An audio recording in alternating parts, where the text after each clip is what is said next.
नमस्कार दोस्तों, एक बार फिर स्वागत है आपका आपके अपने चैनल पे। आइए बहुत ही बढ़िया तरीके से इस चैनल और साइंस ग्रुप बलवन जो चैनल आपका है उस पे पढ़ते हैं हम। मस्त और प्यारे तरीके से थ्योरी पढ़ने वाले हैं। जो बायोलॉजी की थ्योरी के अंदर आज नया चैप्टर आपका रहेगा। जैसे सेल हमने कंप्लीट किया, उसके कुछ पार्ट रहते हैं वो आपको टाइम के हिसाब से करवा दिए जाएंगे। यानी रेलवे के अंदर एलपी टेक्नीशियन के लिए बहुत ही मोस्ट इंपॉर्टेंट है, क्योंकि आपको पता है रेलवे के अंदर बहुत ज़्यादा आपके क्या साइंस पूछी जाती है। पहले पार्ट के अंदर भी दूसरे के अंदर भी साइंस जिसकी स्ट्रॉन्ग है, मैथ रीजनिंग है, तो वो आराम से पेपर निकाल सकता है। यानी 3 पार्ट आपके साइंस, मैथ और रीजनिंग बढ़िया तरीके से वो अच्छा स्कोर कर सकता है। ठीक है। और हरियाणा ग्रुप डी के लिए मोस्ट इंपॉर्टेंट है, क्योंकि यहाँ पे 15 नंबर की साइंस आने हैं। ठीक है। तो बायोलॉजी, ठीक है, बायोलॉजी जो है वो आपके लिए मोस्ट इंपॉर्टेंट रहने वाली है। और मोस्ट इंपॉर्टेंट रहने वाली है तो इसको हम मोस्ट इंपॉर्टेंट तरीके से ही करेंगे। याद नहीं होती तो जरूर देखें। बायोलॉजी के अंदर आपको ग्रुप डी में कम से कम 7 से 8 क्वेश्चन पूछे जाने की संभावना है, क्योंकि ज़्यादा वेटेज बायोलॉजी का रहता है स्टेट एग्जाम के अंदर। रेलवे के अंदर भी बायोलॉजी का अच्छा महत्वपूर्ण योगदान रहता है, लेकिन इसके अंदर बराबर सा मामला रहता है फिजिक्स केमिस्ट्री का भी। मैराथन क्लास रहेगी, मैराथन ही रहती है डेली अपनी तो। ठीक, स्टार्ट करते हैं आपका आज का टॉपिक। जिस टॉपिक को आप उंगलियों पे याद करोगे और किस तरीके से मस्त मस्त बाबा मस्त नाथ की तरह। तो आज हम पढ़ने वाले हैं स्केलेटल सिस्टम, यानी स्केलेटन सिस्टम या स्केलेटल सिस्टम, कंकाल तंत्र के बारे में। अब कंकाल तंत्र में हड्डियों का जिक्र होगा। आपको पता है एक एक हड्डी आपकी उंगली पे होगी और किस तरीके से देखते हैं। यानी कंकाल तंत्र के अंदर क्या क्वेश्चन पूछे जा सकते हैं, क्या क्वेश्चन आए हैं और क्या पूछे जाने की संभावना है, इस तरीके को हम इस लेक्चर को उसी तरीके का बनाएंगे जो आपके पेपर के लिए मोस्ट इंपॉर्टेंट। यानी कंकाल तंत्र जो बना होता है शॉर्ट नोट्स की तरह बोन प्लस कार्टिलेज से बना होता है। कहाँ से बना होता है? कार्टिलेज से बना होता है। यानी हड्डियों व उपा अस्थि से मिलकर बना हुआ एक तंत्र जो हमारे शरीर की रक्षा वक्षा करता है, हमारे शरीर को ढांचा देता है। आज आप इस तरीके से खड़े हो, आप बोल पा रहे हो, आप सुन पा रहे हो। सुनना भी हड्डियों के कारण है, देखो तुम, ठीक है ना। और आपका खून बनता है हड्डियों के कारण, आपका सांस हड्डियों के कारण। बोले ये चीज़ तो आपने सोची नहीं होगी। एक एक चीज़ पढ़ेंगे कौन सा कहाँ पर क्या काम करता है। ठीक है, तो पता है यानी हमारा शरीर का जो ढांचा होता है वो कितनी 206 हड्डियों से मिलकर बना होता है। 2-3 बार जिक्र करता हूँ, 1-2 चीज का तो याद हो जाती है। क्या होता है ढांचा? हमारे शरीर का जो ढांचा है वो कितनी 206 हड्डियों से मिलकर बना होता है। कंकाल तंत्र जो है बहुत प्यारी प्यारी बातें पढ़ेंगे। इसके अंदर स्केलेटल टिश्यू पाए जाते हैं। क्या पाए जाते हैं? टिश्यू पाए जाते हैं, या आप कहोगे जो कंकाल उत्तक पाए जाते हैं। सीधा पूछ लेता है कई बार, तो कंकाल उत्तक पाए जाते हैं। ठीक है। इसमें जो कोशिका होती है, कोशिका कौन सी पाई जाती है?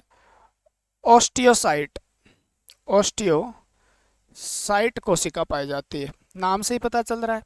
और इसके अध्ययन को क्या कहते हैं? तो ऑस्टियोलॉजी कहा जाता है। क्या कहा जाता है? ऑस्टियोलॉजी, यानी स्टडी ऑफ बोन कह देते हैं, स्टडी ऑफ बोन। क्लियर है? तो ऑस्टियोलॉजी कहा जाता है। ऑस्टियोलॉजिस्ट क्या होता है? स्पेशलिस्ट होता है जो हड्डियों के बारे में बहुत कुछ जानता है, डॉक्टर से भी ऊपर का। ठीक है ना। तो आप कह सकते हो स्पेशलिस्ट ऑफ बोन। ठीक है। ऑस्टियोमलेशिया, ऑस्टियो, ठीक है, पोरोसिस रोग होते हैं। तो ऑस्टियो शब्द किससे संबंधित है? ऑस्टियो, क्योंकि इसके अंदर क्या पाई जाती है? ऑस्टियोसाइट कोशिका पाई जाती है। तो ऑस्टियो शब्द जो है वो कंकाल तंत्र से संबंधित ही होगा। ये बात तो आपकी नॉर्मल नॉर्मल हो गई। नॉर्मल क्या हो गई? अभी तक तो बहुत पढ़ना है। जो क्वेश्चन आए हैं एक एक क्वेश्चन बताता हूँ। कंकाल तंत्र का ओरिजिन जो होता है, यानी इसका जो उत्पत्ति होती है, इसकी जो उत्पत्ति होती है वो कहाँ से होती है? तो उत्पत्ति मेसोडर्म से होती है। कहाँ से होती है? मेसोडर्म। बोले ये नया सौदा है जी। ठीक है ना, ये पढ़ेंगे आप। मेसोडर्म से होती है। 3 लेयर होती है, मेसोडर्म से होती है। अब ये क्वेश्चन आया हुआ है और कम से कम 3-4 बार आया हुआ है, लेकिन पढ़ाने में दिक्कत होती है। जब हम भ्रूण अवस्था में होते हैं और भ्रूण अवस्था में हमारे मतलब माँ के गर्भाशय के अंदर हमारा विकास हो रहा होता है, उस समय क्या होता है, 3 लेयर का निर्माण होता है। 3 लेयर यानी एक्टोडर्म, मेसोडर्म और एंडोड्रम, यानी 3 लेयर से ही हमारे शरीर के अनेक अंग बनते हैं। जैसे मेसोड्रम से अनेक अंग बनेंगे, एक्टोड्रम से आपकी चमड़ी हो गई, स्किन हो गई, बाल हो गए, ये बनते हैं, ठीक है ना। एंडोड्रम से आंतरिक अंगों की आंतरिक संरचना जो की जाती है वो की जाती है। तो वो चीज़ें हम किसमें, रिप्रोडक्टिव सिस्टम में पढ़ेंगे। यानी पहले, सबसे पहले जाइगोट बना, जाइगोट के बाद आपका अलग अलग प्रकार के सेल बने, टोटीपोटेंट, प्लेरिपोटेंट वगैरह। तो उसके बाद में 3 परत का निर्माण होता है और 3 परतें आगे पूरे शरीर का निर्माण करती है। उसमें से स्केलेटन सिस्टम का निर्माण जो होता है वो किससे होता है, मेसोड्रम से होता है। किससे होता है, मेसोड्रम से होता है, ठीक है। तो किससे होता है, मेसोड्रम से होता है। तो इसके अंदर कौन सा सेल पाया जाता है, आपको पता ही दिया, ऑस्टियोसाइट सेल पाया जाता है, ऑस्टियोलॉजी इसे कहा जाता है, ठीक है।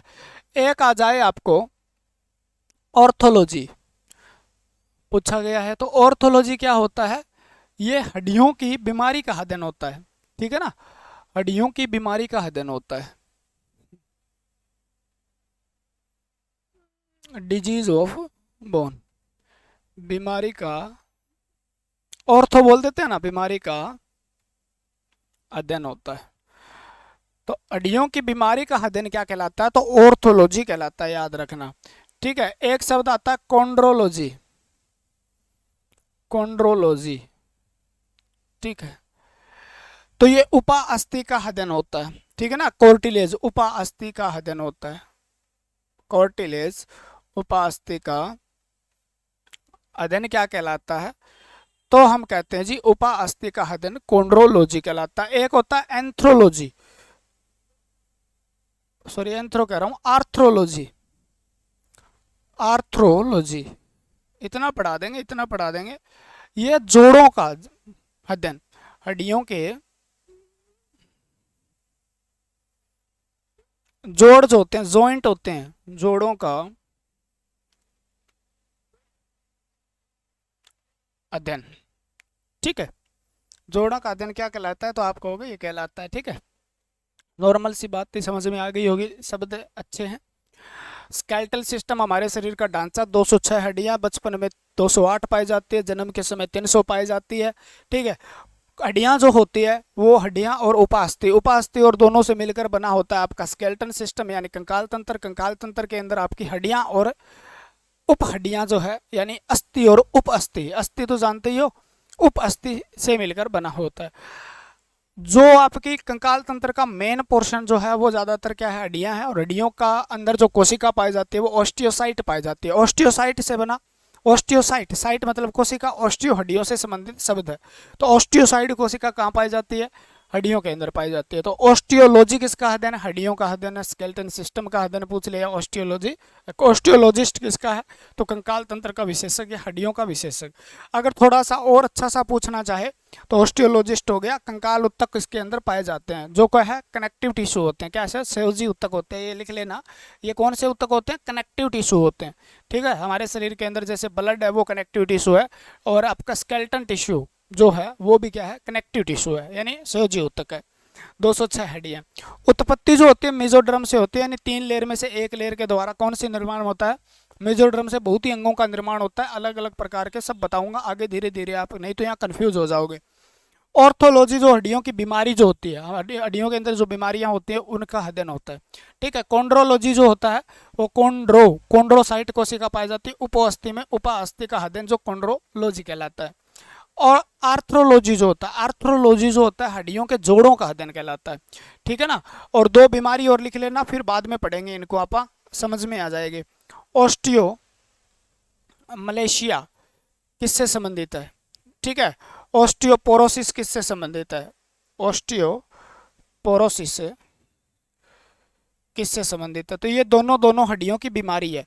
और बताऊंगा मैं किस में होती है, प्रेग्नेंट महिला में ज़्यादातर देखने को ऑस्टियोमलेशिया, ठीक है, ऑस्टियोपोरोसिस यानी आपके शरीर की हड्डियां, पोर का मतलब छिद्र हो जाना, ठीक है ना, तो कैल्शियम का जमाव सही से नहीं हो पाना जिसके कारण छिद्र हो जाना, दोनों हार्मोन के कारण होने वाली बीमारी है। तो हार्मोन वाले चैप्टर में इसको पढ़ेंगे। एक बार आपका पढ़ा होगा तो आपके दिमाग में आ जाएगा भी ऑस्टियो शब्द कहाँ से है संबंधित है। क्लियर हो गया। फंक्शन ऑफ स्केलेटन सिस्टम, ठीक है, फंक्शन ऑफ, मैं मेरा पढ़ाने का तरीका थोड़ा अलग है, ठीक है ना, क्योंकि मैं वो चीज़ें नहीं पढ़ाता जो आपको पहले से आती हो, ठीक है, वो चीज़ें पढ़ाने की कोशिश करता हूँ जो आपको नहीं आती है। देखो ये बात, एक एक क्वेश्चन है, एक शब्द एक क्वेश्चन है, ठीक है, एक क्वेश्चन एक शब्द में है। क्लियर हो गई बात।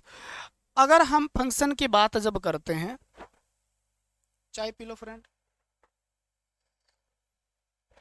फंक्शन की जब बात करते हैं तो शरीर का स्ट्रक्चर, ठीक है ना, शरीर की संरचना जो बनती है वो किसके कारण बनती है, शरीर की संरचना, ठीक है ना, शरीर का शेप जो होता है, शरीर का आकार, आपको ही पता है शरीर का आकार कौन बनाता है, शरीर का आकार भी कौन बनाता है, तो आपकी हड्डियां बनाती है, ठीक है ना। ब्लड फॉर्मेशन यानी रक्त का निर्माण, रक्त का निर्माण भी कौन करती है, आपकी हड्डियां करती है, ठीक है ना, क्योंकि रक्त का निर्माण के चक्कर में पूछे तो बोन मेरो पाई जाती है, इसके अंदर क्या पाई जाती है, अस्थि मज्जा पाई जाती है, तो वो निर्माण करती है, तो वो है तो हड्डियों का हिस्सा ना, कंकाल तंत्र का हिस्सा। अगर आपसे पूछे हेल्प इन रेस्पिरेशन यानी श्वसन में सहायता करता है, श्वसन में सहायता करता है, श्वसन में सहायता कौन करता है, तो आपकी रिब्स जो होती है यानी पसलियां, पसलियां आपके श्वसन में बहुत बड़ी भूमिका निभाती है, ठीक है, जब पसलियां पढ़ेंगे तो वहां पे एक एक चीज को डिस्कस करूंगा, ठीक है। आंतरिक अंगों की सुरक्षा करना, internal organ, protection of internal organ यानी आंतरिक अंग जो आपके हैं, अंगों की सुरक्षा करना भी किसका काम है, इसका काम है, ठीक है। हेल्प इन लोकोमोशन यानी शरीर को गतिशील बनाता है, ये हड्डियां ना होती तो गति कर पाते, उठ बैठ पाते क्या, शरीर को गतिशील बनाता है। लो जी,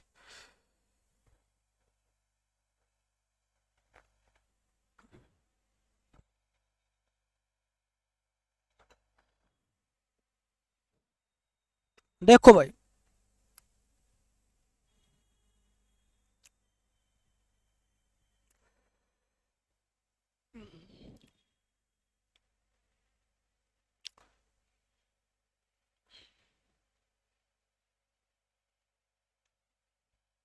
क्लियर हो गई बातें, सारी बातें क्लियर है।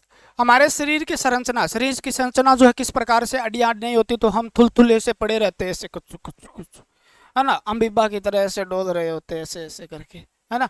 तो शरीर का स्ट्रक्चर, शरीर की संरचना, शरीर का आकार जो है, वो आकार जैसा भी आपका सुडोल है, बेडोल है, वो आकार किसके कारण है, हड्डियों के कारण है, क्योंकि हड्डियां ही आपके शरीर का, ठीक है ना।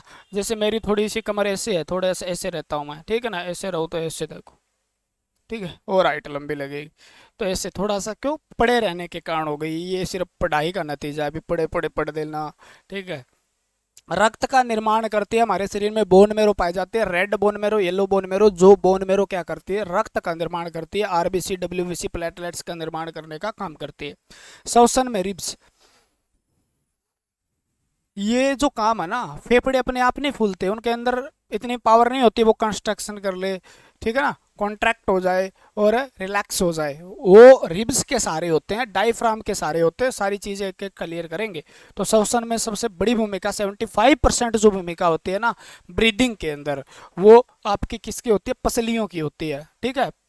आंतरिक अंगों की सुरक्षा, हमारे शरीर के अंदर जितने भी अंग है, जैसे यहाँ पर हमारा हार्ट है, ठीक है ना, फेफड़े हैं, उनकी सुरक्षा, यहाँ पर लीवर है, पीछे किडनी की सुरक्षा कर रही है रिब्स, ठीक है। तो आंतरिक अंगों की सुरक्षा करना, जैसे हमारे दिमाग के, कपाल के अंदर जो दिमाग है उसकी सुरक्षा कर रही है, ठीक है। शरीर के गतिशील बनाता है, तो आप चल पा रहे हो, ठीक है ना, मुंडी हिला पा रहे हो वो भी किसके कारण है? हड्डियों के कारण। आप सुन पा रहे हो वो भी हड्डियों के कारण, क्योंकि कानों के अंदर 3 हड्डियां होती है कान के अंदर, उन हड्डियों के कारण आप सुन पाते हो, बताएंगे। ठीक है, तो ये हो गया थोड़ा सा नॉर्मल आपका परिचय। नॉर्मल कहाँ हो गया, दिमाग हिल जाएगा इस तरीके से तो। अरे कुछ नहीं है यार, हवा बनाने के चक्कर में बस आप पढ़ाते पढ़ाओ ज़्यादा, बातें कम करो, और इसीलिए मैंने रिकॉर्डेड क्लास डालना शुरू किया है। इसके अंदर क्या रहता है, बाकी कुछ भी नहीं आता जो आपके पढ़ाई को भंग करे। ठीक है, आप थोड़ा थोड़ा पढ़ोगे, धीरे धीरे धीरे सारी चीज़ें समझ में आएगी। बस वीडियो को लाइक कमेंट और ये शेयर है ना, इसमें कंजूसी मत करना। लाइक शेयर, ठीक है, और कमेंट के अंदर, क्योंकि ये अगर आप कंजूसी कर गए तो फिर कंटेंट में कंजूसी हो जाएगी। और कंटेंट, ऐसा कंटेंट आपको एक जगह कहीं पे भी मिल जाए ना, आप सारे चैनल सर्च मार लेना, तब बता देना। ठीक है, क्योंकि मेहनत के करके ये बहुत ही आपके लिए और आपके प्यारे सारी चीज़, और मिल भी जाएगा। ऐसा नहीं है टीचर को आता नहीं, टीचर पढ़ाता नहीं है, क्योंकि वो सोचता है फिर ऐसी चीज़ें कम ही बच्चे देखते हैं, तो कम देखने वाले उन्हें पसंद नहीं आते, फिर ज़्यादा पसंद आते हैं। तो एक शब्द ये कोर्टिलोज आपने पढ़ाई होगा, कोर्टिलेज, उपा अस्थि। ठीक है, हड्डियां एक एक याद करा दूंगा, वो तो बिल्कुल आसान टॉपिक है यार। ठीक है ना। तो कोर्टिलेज क्या होता है, यह चिकना व स्मूथ एंड इलास्टिक, यानी क्या बोलते हैं उसको, यह चिकना व लचीला उत्तक होता है।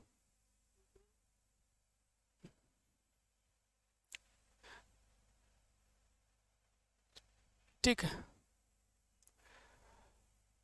अस्थि यानी हड्डियों के अंतिम भाग या जोड़ों में पाया जाता है।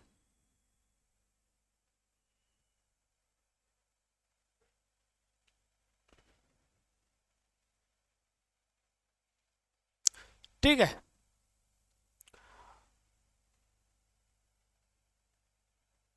हड्डियों की सुरक्षा करता है।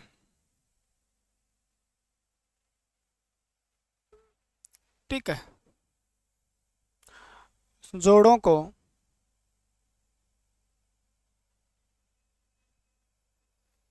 यानी गति योग्य बनाता है।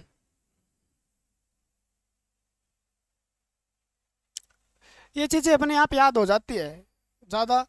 ठीक है ना, जैसे आपने देखा भी होगा, ये ज्यादातर कान, कान के अंदर जो पिन्ना भाग है, ये पिन्ना भाग है, इसमें पाया जाता है जैसे। ठीक है ना, कान, नाक, नाक के अंदर भी ये जो आगे ऐसे ऐसे ना, ऐसे ऐसे ऐसे कर पा रहे हो, ये कोर्टिलेज है।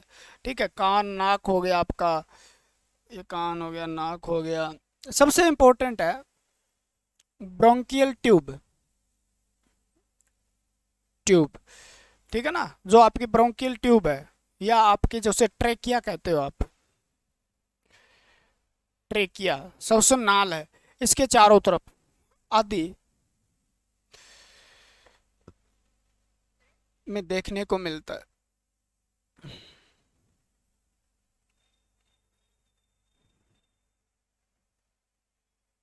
ठीक है, इसके अंदर सारी चीजें समझा दूंगा आपको। कॉन्ड्रोसाइट कोशिका पाई जाती है, कॉन्ड्रोसाइट है, कोशिका द्वारा इसका निर्माण होता है।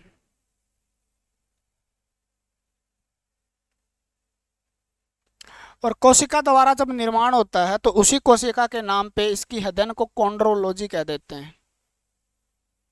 ठीक है ना, कॉन्ड्रोलॉजी यानी उपा अस्थि का अध्ययन, उपा अस्थि का अध्ययन। उपा अस्थि का अध्ययन क्या कहलाता है, कॉन्ड्रोलॉजी कहलाता है। क्या कहलाता है, कॉन्ड्रोलॉजी। देख लो, मतलब सारे उपा अस्थि के जितने भी क्वेश्चन आएंगे, ठीक है, यहाँ से क्लियर हो जाएंगे। अगर थोड़ा सा और पढ़ें तो इसमें इलास्टिन प्रोटीन पाया जाता है, इलास्टिन प्रोटीन पाया जाता है।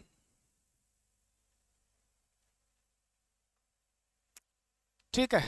इलास्टिन प्रोटीन एक है, कोलेजन प्रोटीन का ही भाग होता है। क्या होता है ये? Collagen protein. शॉर्ट नोट्स बनवाने हैं आपके बस, ठीक है। यह कैल्शियम कार्बोनेट से बना होता है, ज्यादातर ये क्या बना होता है? कैल्शियम कार्बोनेट से बना होता है। पहले लिख लिया करो, नोट्स भी जरूरी है। कार्बोनेट से बना होता है, ठीक है ना, कैल्शियम कार्बोनेट। और कोलेजन प्रोटीन के आधार पे, कोलेजन प्रोटीन के आधार पर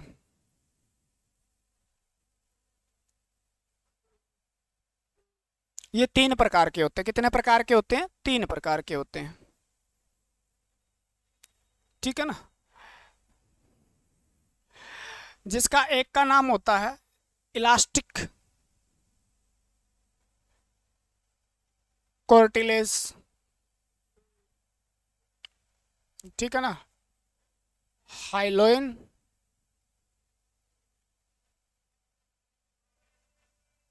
हाइलीन कार्टिलेज, और एक आपका हो जाता है फाइब्रो कार्टिलेज, फाइब्रो कार्टिलेज। और ये शब्द आपने कहीं ना कहीं सुना भी होगा। अब समझ में जो चीज़ें आएगी वो थोड़ा सा ध्यान दे देना आप, मैं समझाता हूँ, क्योंकि लिखना इतना इम्पोर्टेंट है, उसके बाद वो समझना भी इतना ही इम्पोर्टेंट है जितना होना चाहिए। और ये दिमाग में बैठेगा और उसके बाद आप बोलना भूल जाओगे, ठीक है। यानी कार्टिलेज क्या है? आपने ये पढ़ा, एक बार दिमाग से निकाल दो, क्या पढ़ा? याद नहीं होगा, कभी नहीं होगा, लेकिन अब सुनोगे तो ये याद हो जाएगा और कभी नहीं बोलोगे। कार्टिलेज का मतलब होता है अस्थि उपास्थि। उपास्थि मतलब अस्थि उपस्थि, जैसे प्रधानमंत्री उप प्रधानमंत्री, राष्ट्रपति उपराष्ट्रपति, ठीक है ना, मुख्यमंत्री उप मुख्यमंत्री। तो उप का मतलब क्या हुआ? यानी उसी का भाग एक, ठीक है। तो अस्थि उपा अस्थि, उप प्लस अस्थि, तो उपा अस्थि उसी का भाग है। तो हड्डियों के ऊपर पाया जाता है, स्पंजी प्रकार का होता है, यानी एक जिस प्रकार स्पंज होता है उस प्रकार का होता है। अब स्पंजी प्रकार का है तो उसके पीछे जैसे हड्डियां, आपने छलांग लगाई मान लो ऊपर से, अब छलांग लगाई तो हड्डियां तो रिजिड है, कठोर है। अगर कठोर है वो, तो वो मतलब कैसी कैल्शियम फॉस्फेट से बनी हुई है, वो क्या हो जाएगी? नीचे आओगे आते पटाख टूट जाएगी वो तो, ठीक है। लेकिन आपके जो झटके सहन करने का काम कर रहा है, तो हड्डियों के जोड़ों के बीच में क्या है? एक परत चढ़ी होती है, ठीक है ना। हड्डियों के जोड़ों के बीच, जैसे ये हड्डी है, मान लो ये कुत्ते की हड्डी है, ठीक है ना, ये कुत्ते की हड्डी है। तो यहाँ पर आपको देखने को मिलता है भी इसके ऊपर इस प्रकार से, ठीक है ना, इस प्रकार से क्या चढ़ा होता है? तो यही कोर्टिलेज होता है। क्या होता है? कोर्टिलेज होता है। तो ये चढ़ा होता है कोर्टिलेज। तो हड्डियों के अंतिम भाग में कोर्टिलेज मिलता है। जोड़ जहाँ पे होते हैं वहां पे मिलता है, जोड़ों को जोड़ने का काम करेगा वो भी कोर्टिलेज करेगा, ताकि आप गति कर सको। तो कोर्टिलेज हड्डियों को बचा। बाकी कुछ ऐसे अंग है जहाँ पर हड्डियों की आवश्यकता नहीं है, लेकिन नॉर्मली हम कोर्टिलेज से ही क्या है वो चीज़ें बनी होती है। जैसे आपका कान है, आप लगता है भी कान में हड्डियाँ हैं, तो ये भाग जो कान का पिन्ना है ना, इसके अंदर कोर्टिलेज ही है, हड्डियाँ नहीं है, इसमें कोई हड्डी नहीं है, इसमें है कोर्टिलेज। नाक का ये भाग है जिसको आप ऐसे ऐसे कुछ कुछ कुछ कुछ करके कर देते हो, ठीक है ना, तो ये भाग है, इसमें कोर्टिलेज है। आपकी सांस की नलिका है जिसको हम ट्रेकिया बोलते हैं, ट्रेकिया के सी आकार के छल्ले होते हैं ना, ट्रेकिया के ऊपर सी आकार के छल्ले होते हैं, वो हाइलीन कोर्टिलेज आपने सुना होगा। वो हड्डियां नहीं है, वो हाइलीन कोर्टिलेज है। तो ऐसे अंग जिनको कम प्रोटेक्शन की आवश्यकता है या कहीं कहीं उसको शेप देने की आवश्यकता है, तो वहां पर क्या पाए जाते हैं? कोर्टिलेज पाए जाते हैं, ठीक है ना। स्पेशल अलग से पाए जाते हैं, अलग से पाए जाते हैं, या हड्डियों के साथ ये जुड़े होते हैं, तो इन्हें कहते हैं कोर्टिलेज। जैसे कान, नाक, ब्रोंकियल ट्यूब, हमने ट्रेकिया का, श्वसन नलिका के ऊपर कोर्टिलेज होता है। और सबसे इंपॉर्टेंट कोर्टिलेज है हाइलिन कोर्टिलेज। यही कोर्टिलेज है जो किसके ऊपर पाया जाता है? ट्रेकिया के ऊपर पाया जाता है, ठीक है, मजबूत कोर्टिलेज होता है ये। कॉन्ड्रोलॉजी और कॉन्ड्रोसाइट, कॉन्ड्रोसाइट कोशिका आपकी किस में है? कोर्टिलेज के अंदर है, यानी उपास्थि के अंदर है। इसी के आधार पर इसे कॉन्ड्रोलॉजी अध्ययन को कहा जाता है। इसमें इलास्टिन प्रोटीन होता है। पूछ ले आपसे कोर्टिलेज के अंदर कौन से प्रोटीन होता है? इलास्टिन प्रोटीन होता है। इलास्टिन प्रोटीन होता है वो कोलेजन प्रोटीन का भाग होता है। तो हमारे शरीर में सबसे ज्यादा प्रोटीन पाया जाता है, वो कौन सा पाया जाता है? कोलेजन प्रोटीन पाया जाता है। तो कोलेजन प्रोटीन बहुत ही प्यारा प्रोटीन है आपके शरीर का। आपके शरीर का निर्माण करने में सबसे बड़ी भूमिका जो रहती है वो कोलेजन प्रोटीन की रहती है।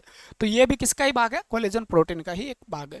ठीक है। कैल्शियम कार्बोनेट से बनी होती है, कार्बोनेट से बनी होती है आपके उपा अस्थि, यानी कार्बोनेट कार्टिलेज बना होता है, कार्बोनेट, कार्बोनेट से कार्टिलेज। फॉस्फेट से हड्डियां बनी होती है, तो कैल्शियम कार्बोनेट से बनी होती है।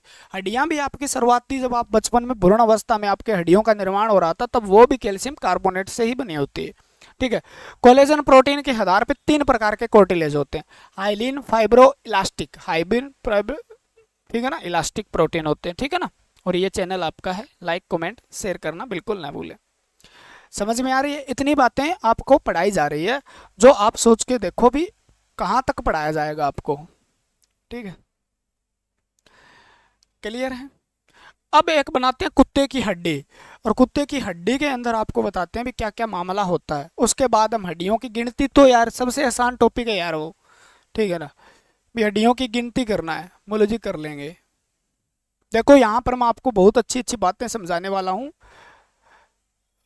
पर ध्यान रखना, फिर ऐसे मत कहना भी सर आपने समझाया नहीं, हम तो रह गए।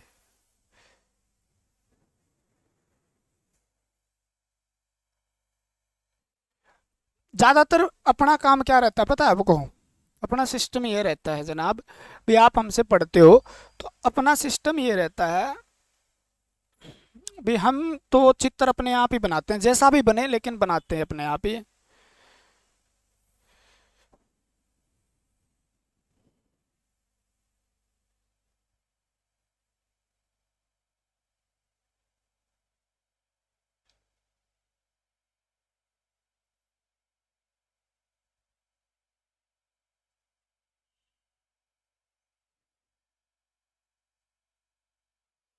ये लो,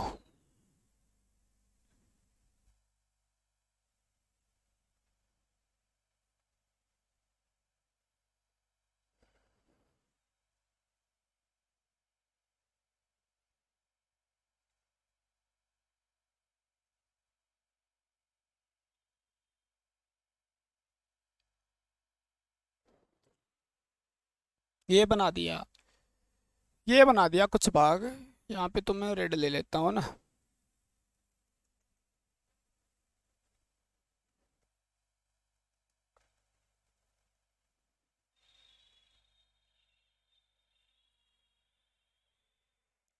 सुंदर दिखाई देगा, थोड़ा सा अच्छा दिखाई देता है ना, क्योंकि सुंदरता के पीछे आप दौड़ते बहुत हो फिर। ठीक है ना, ताजमहल सुंदर है, उसके पीछे वहां पर चले जाते हो, वो आगरा चले जाते हो ना, दूर दूर तक चले जाते हो आप, क्योंकि सुंदरता बहुत इंपॉर्टेंट, सुंदर होना इंपॉर्टेंट इसलिए है। ठीक है, एक ये बाग बना दिया मैंने। तो अब मैं इसका नामकरण शुरू करता हूँ। देखो हड्डी जो होती है ये क्या होती है? हमारी बोन होती है। ठीक है ना, अब क्या होती है? बोन होती है। ठीक है, बोन के मैं भाग पार्ट बताता हूँ आपको, बोन के बारे में फिर बता दूंगा। एक बार मैंने डायग्राम बना लिया। ठीक, ये हड्डी है। ठीक है, चलो रुको रुको रुको आप। ठीक है, ये हड्डी है। क्या है? पार्ट ऑफ बोन बता देता हूँ, उसके बाद हड्डी के बारे में बता देंगे। पार्ट ऑफ बोन, हड्डी के भाग कौन कौन से होते हैं। ठीक है, ये लो।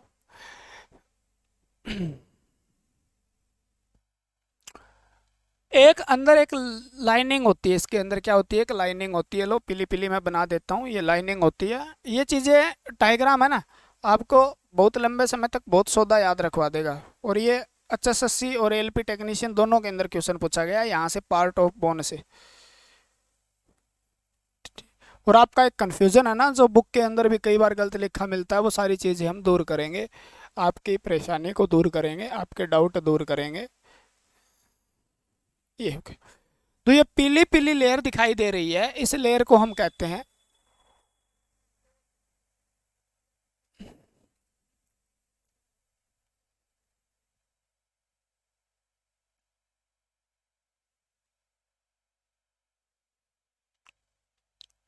पेरियोस्टेम।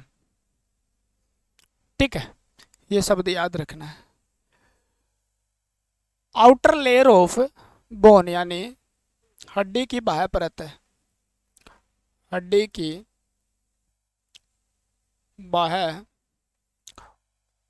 परत होती है। क्या होती है? बाह्य परत होती है। सबसे रिजिड भाग है ये। क्या होता है? सबसे रिजिड भाग है।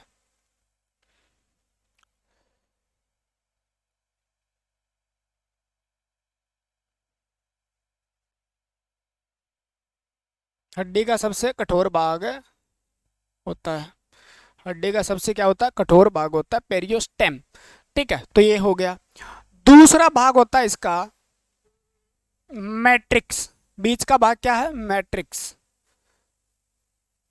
ठीक। हड्डी का महत्वपूर्ण भाग है।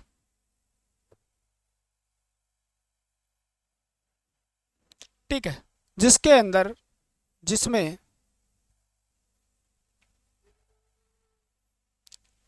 खनिज लवण जमा होते हैं।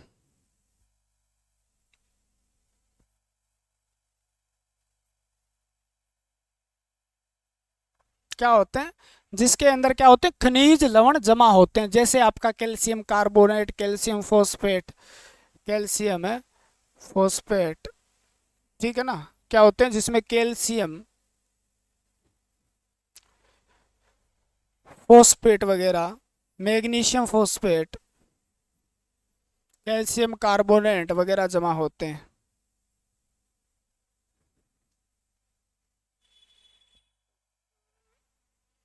मैग्नीशियम वगैरह, कार्बोनेट वगैरह क्या हो जाते हैं? इसमें जमा हो जाते हैं।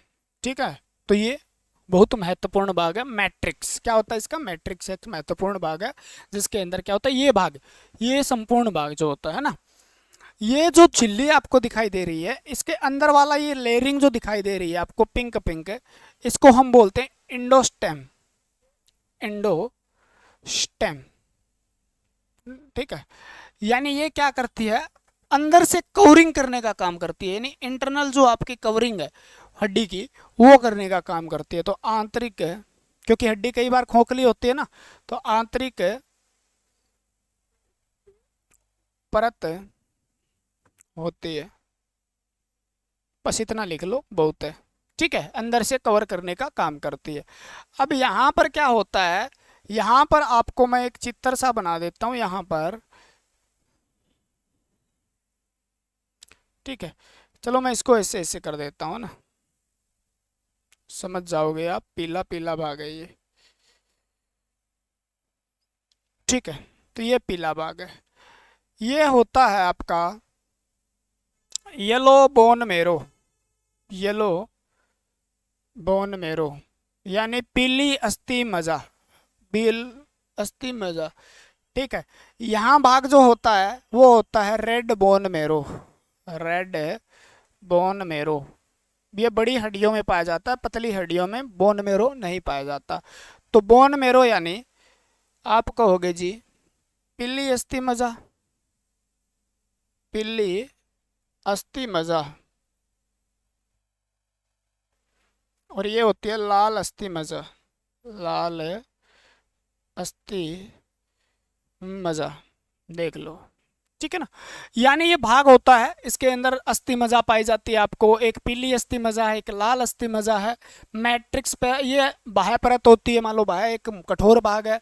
और मैट्रिक्स के अंदर जो कैल्शियम फॉस्फेट आपका, मैग्नीशियम फॉस्फेट आपका, कैल्शियम कार्बोनेट है, अलग प्रकार के मिनरल मिनरल यानी जो आपके खनिज लवण है वो जमा होते रहते हैं। और जमा होकर क्या करते हैं? हड्डी का निर्माण करते हैं, पूर्ण इसको कठोर बनाने का काम करते हैं। जैसे जैसे कैल्शियम जमा होता है तो कैल्शियम हड्डी को क्या बनाने का काम करता है? कठोर बनाने का काम करता है। ये हड्डी जो है, हड्डी के अंदर क्या होता है? निर्माण होता है। रेड बोन मेरो और येलो बोन मेरो के अंदर ब्लड का निर्माण होता है। किस प्रकार से, कैसे होता है, पढ़ते हैं। ठीक है, तो ये बोन मेरो आज के बाद आपको तंग नहीं करेगी। तो मैं ले लेता हूँ ऐसा ऐसा रंग जो आपको प्यारा और अच्छा, आपके प्यारे लगे। तो बात आती है अस्थि मज्जा की। अगर सीधा कह दे रक्त का निर्माण कहाँ होता है, तो अस्थि मज्जा में होता है। लेकिन आपको थोड़ा सा अच्छे पूछे तो अस्थि मज्जा दो प्रकार की होती है। एक होती है रेड बोन मेरो, लाल अस्थि मज्जा। लाल है अस्थि और मज्जा। मज्जा का मतलब गुहा एक प्रकार का। ठीक है ना? मेरो यानी एक गुद्दे जैसा भाग होता है अंदर। ठीक है, लाल अस्थि मज्जा और एक होती है पीली अस्थि मज्जा। पीली अस्थि, अस्थि का मतलब हड्डी, मज्जा का मतलब गुद्दा भाग अंदर से, ठीक है ना, बुरे टाइप का। जैसे आपने देखा होगा लकड़ी छीलते हैं जब कारपेंटर, तो एक बुरादा सा बसता है ना, उस प्रकार का भाग होता है, ठीक है। तो ये हड्डी है। बोले जी हड्डी खतरनाक है। तो लाल अस्थि मज्जा जो होती है, तो यहां से आप इंपॉर्टेंट बात लिख लो, दिमाग में डाल लो। लाल अस्थि मज्जा रक्त का निर्माण करती है। रक्त का निर्माण करती है। क्या करती है? रक्त का निर्माण करती है। रक्त में कौन सा भाग? सारे के सारे। चाहे आपकी आरबीसी का निर्माण भी कौन करता है? आरबीसी, लाल अस्थि मज्जा। डब्ल्यूबीसी का निर्माण भी कौन करता है? लाल अस्थि मज्जा, ठीक है ना। और प्लेटलेट्स का निर्माण भी आपने पढ़ा होगा भी, डब्ल्यूबीसी का निर्माण पीली अस्थि मज्जा करती है। नहीं नहीं नहीं नहीं, प्लेटलेट्स का निर्माण भी कौन करता है? तो ये करता है। आप कहोगे निर्माण, आरबीसी का निर्माण, डब्ल्यूबीसी का निर्माण, ठीक है ना, और ये निर्माण। तो आपको पता चल गया। जैसे बोन कैंसर होती है, बोन मेरो में कैंसर हो जाती है, तो ब्लड की कमी हो जाती है, बंदे की बोन मेरो चेंज करवाते हैं, ट्रांसप्लांट कराते हैं, तो वो अलग बात है। लेकिन रक्त का निर्माण क्या कहलाता है? तो हीमोपोइसिस। क्या कहलाता है? हीमोपोइसिस कहलाता है। तो हीमोपोइसिस की प्रक्रिया कहाँ पर संपन्न होती है? कई बार पूछ लिया जाता है। तो बोन मेरो में। हीमोपोइसिस मतलब रक्त के निर्माण की प्रक्रिया को हिमेटोपोइसिस या हीमोपोइसिस कहते हैं। हीमोपोइसिस मतलब आरबीसी, डब्ल्यूबीसी, प्लेटलेट्स। अब आरबीसी के निर्माण को थ्रोम्बोपोइसिस कहते हैं, ठीक है ना। डब्ल्यूबीसी ल्यूकोपोइसिस कहते हैं, प्लेटलेट्स को हम क्या कहते हैं? थ्रोम्बोपोइसिस इसको कहते हैं, ठीक है ना। और इसकी क्या होती है? इरिथ्रोपोइसिस कहते हैं। आरबीसी को क्या कहते हैं? इरिथ्रो। तो वो आगे पढ़ेंगे डब्ल्यू, जब हम रक्त का निर्माण पढ़ेंगे तो वहां पर ये क्वेश्चन पूछे गए हैं। तो हीमोपोइसिस रक्त का निर्माण कहाँ होता है? तो लाल अस्थि मज्जा में होता है। जोर दे के बता रहा हूँ, लाल अस्थि मज्जा, आरबीसी, डब्ल्यूबीसी, प्लेटलेट्स तीनों ही कहाँ बनते हैं? लाल अस्थि मज्जा। तो पीली अस्थि मज्जा क्या करती है? लिखो, पीली अस्थि मज्जा। तो पीली अस्थि मज्जा क्या करती है? ये अंदर का भाग है। एक सबसे इंपॉर्टेंट बात बताता हूं आपको, यह है वसा का संग्रह करती है। क्या करती है? वसा का संग्रह करती है, ठीक है ना। तो ये क्या करती है? स्टोरेज का काम करती है। यह कुछ खनिज लवण जो होते हैं, कुछ खनिज का संग्रह भी करती है, ठीक है। वसा से याद रखो गाय का घी। गाय का घी कैसा होता है? पीला होता है। तो पीला मामला जो है वो कहाँ स्टोर हो रहा है? वसा के अंदर। तो वसा कहाँ स्टोर हो रही है? पीली अस्थि मज्जा। एक इंपॉर्टेंट काम है इसका। मान लो यहां पर 500 मिलियन पर डे, यानी 500 मिलियन, यानी 500 मिलियन, 500 मिलियन का मतलब हो गया 5000 लाख। 5000 लाख कोशिकाओं का निर्माण होता है, रक्त कोशिकाओं का। बोन मेरो कितने का निर्माण करती है? तो 500 मिलियन। 500 मिलियन सुना होगा आपने, million per day, per day, प्रतिदिन सेल का निर्माण करती है, इतने सेल का। फिर भी पार नहीं पड़ रही है, मान लो सेल ज्यादा डेड हो रहे हैं, लाल अस्थि मज्जाते, तो पीली अस्थि मज्जा किस में बदल जाती है? लाल अस्थि मज्जा में। यानी इमरजेंसी टाइम में ये कन्वर्ट हो जाती है, यानी आपातकालीन स्थिति में, आपातकालीन स्थिति में, आपातकालीन स्थिति में ये रेड बोन मेरो बन सकती है। इसके अंदर ये पावर होती है, रेड बोन मेरो में कन्वर्ट हो सकती है, में बदल सकती है, ठीक है ना, बदल सकती है। आपातकालीन इमरजेंसी स्थिति में जब लाल अस्थि मज्जा रक्त की पूर्ति नहीं कर पा रही है, तो पीली अस्थि मज्जा किस में कन्वर्ट हो जाती है? लाल अस्थि मज्जा में कन्वर्ट होकर आरबीसी, डब्ल्यूबीसी और प्लेटलेट्स का निर्माण करती है। और वैसे नॉर्मली ये क्या करती है? वसा का संग्रह ही करती है। तो आपको अस्थि मज्जा, अस्थि मज्जा हड्डी का ही भाग है जो क्या करती है? रक्त का निर्माण करती है, हीमोपोइसिस करती है, ठीक है ना। तो ये लाल अस्थि मज्जा देखने को मिलती है।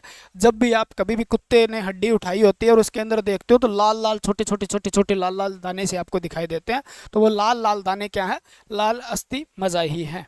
और ये अस्थि मज्जा आप याद रखना, रक्त का निर्माण बड़ी हड्डियों में होता है, जैसे आपकी थाई होगी, पैर की हड्डी होगी, ऐसा नहीं है रिब्स के अंदर भी हो रहा है, पतली हड्डियों में नहीं होता। मोटी मोटी हड्डियां जो होती है, जैसे आपका ये हो गया भाग, ये हो गया आपकी जो मतलब क्या है थाई वाली हो गई, इनके अंदर हड्डियों के अंदर क्या होता है? रक्त का निर्माण होता है। तो वहां पर अस्थि मज्जा पाई जाती है। अस्थि मज्जा का काम तमाम हो गया मेरे हिसाब से। ठीक है। अस्थि मज्जा, आज के बाद अस्थि मज्जा, और इससे क्वेश्चन गलत मत करना। इंडोस्टेम का एक क्वेश्चन और लिखना चाहो तो आप लिख सकते हो। इसमें रक्त वाहिकाएं पाई जाती है, यानी वेस्कुलर, वेस्कुलर भाग है ये। वेस्कुलर पार्ट का मतलब होता है ये, इसके अंदर क्या होती है, जो हड्डियों को रक्त पहुंचाएगी। हड्डियां अपने भी तो एक अंग है ना, उसको भी रक्त की जरूरी है, उसको भी ऑक्सीजन चाहिए, उसको भी मिनरल चाहिए, उसको भी अनेक प्रकार के ग्लूकोज वगैरह, प्रोटीन वगैरह, सारी चीजें, कैल्शियम वगैरह चाहिए, तो वो रक्त के द्वारा ही आएगा। तो हड्डियों तक रक्त पहुंचता है, तो वो किस में पाया जाता है, वो आपका ये वेस्कुलर भाग इंडोस्टेम के अंदर नलिकाएं पाई जाती है। आर्टरी वेन कहाँ पाई जाती है, इंडोस्टेम के अंदर।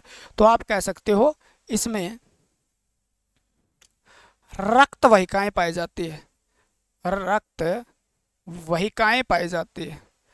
ठीक है, तो रक्त वाहिकाएं, तो ये एक वेस्कुलर पार्ट है, वेस्कुलर पार्ट ऑफ, वेस्कुलर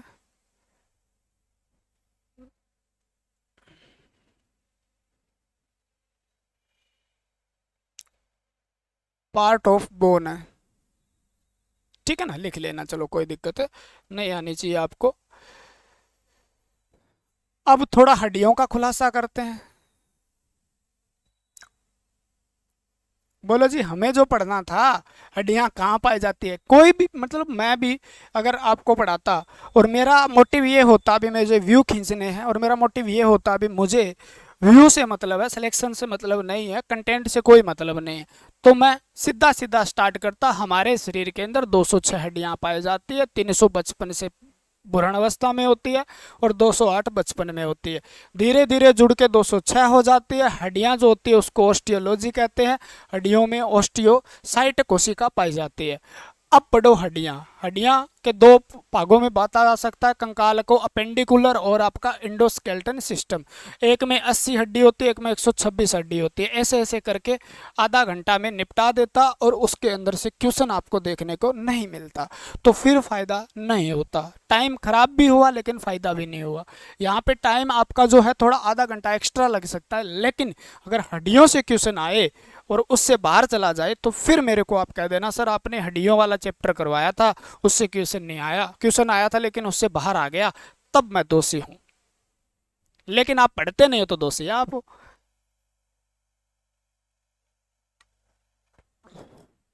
इतना ज्ञान करवा देंगे, इतना ज्ञान करवा देंगे, इतना बढ़िया तरीके से, आप ना छोटी मोटी चीजें जानना शुरू हो जाओगे।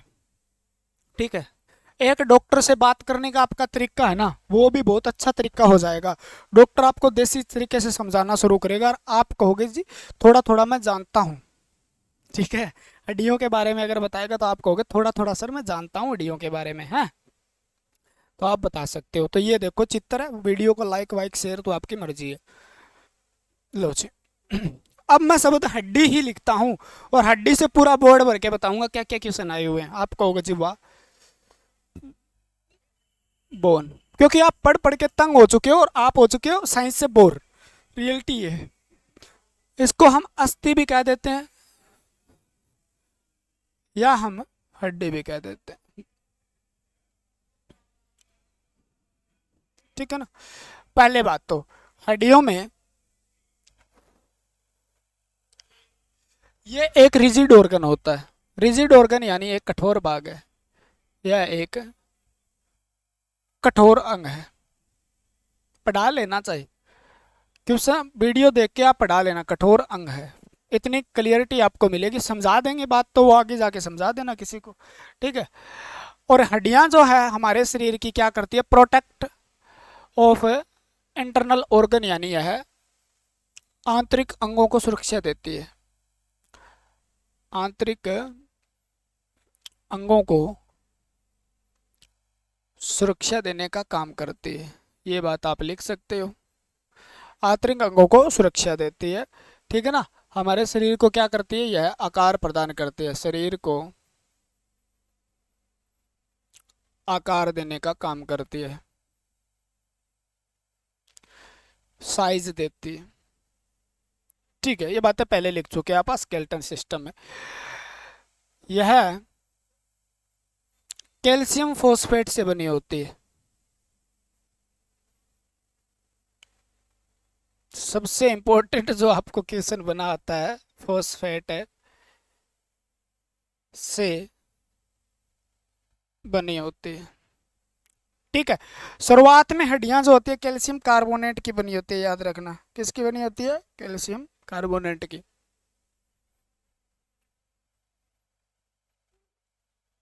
शुरुआत में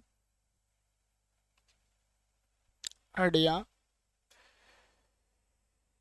कैल्शियम कार्बोनेट की बनी होती है, धीरे धीरे कैल्शियम फॉस्फेट की बन जाती है। ठीक है, ये तो बेसिक्स है, आपने बिल्कुल रट रखा है, इस पे ज्यादा जोर नहीं देंगे। ठीक है, हड्डियों में का 50% भाग है, 50% भाग क्या होता है, सॉलिड होता है। क्या होता है, सॉलिड होता है।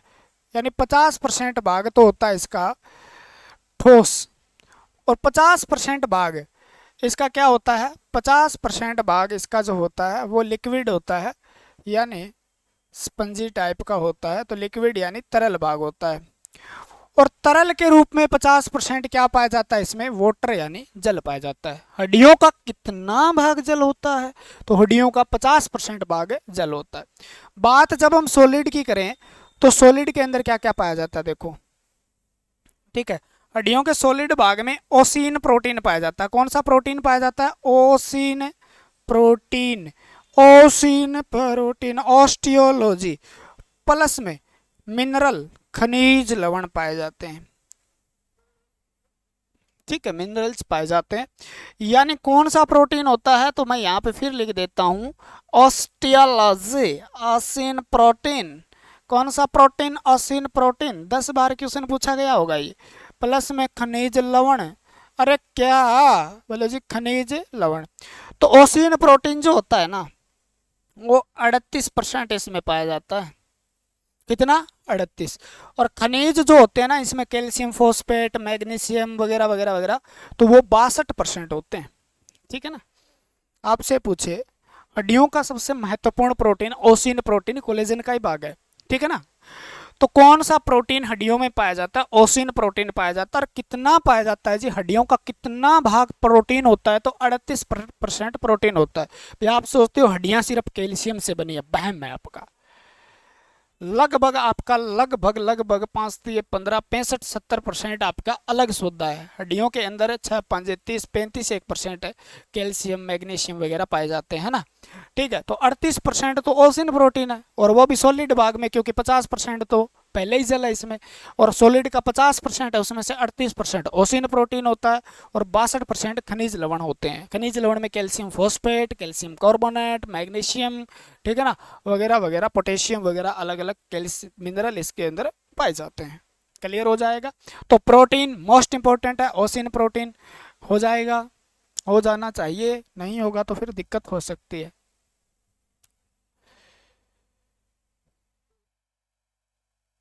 ये लो, यहाँ पर खत्म कर दें इसको, हड्डियां हड्डियां कर देंगे आपके। ये लिखता हूं मैं। हाँ, ये क्वेश्चन HSSC में आया था, और अभी प्रीवियस ईयर क्वेश्चन उठा के देखना।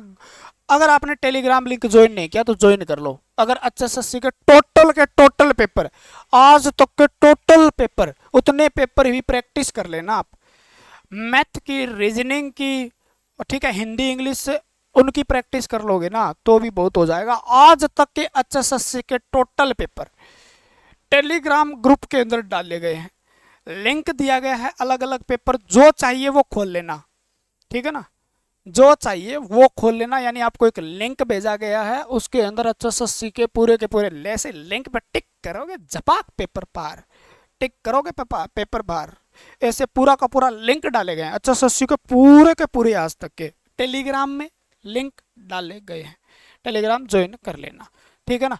और LP टेक्नीशियन की बुक भी डाली गई है, और हैंड रिटन नोट्स बायोलॉजी के डाले गए हैं। तो वो टेलीग्राम जैसे ही ज्वाइन करोगे वहां पर पहुंच जाओगे, और वहां पर आपको मिलेगी बायोलॉजी हैंड रिटन नोट्स के नाम से PDF। ठीक है, तो उसके अंदर वो PDF के अंदर सारे बायोलॉजी के नोट्स है, मोटे मोटे नोट्स जो होते हैं वो है। ठीक है, बाकी अच्छा पढ़ना है और ज़्यादा उससे पढ़ना है तो आप पढ़ सकते हैं। तो ये हो गया बात।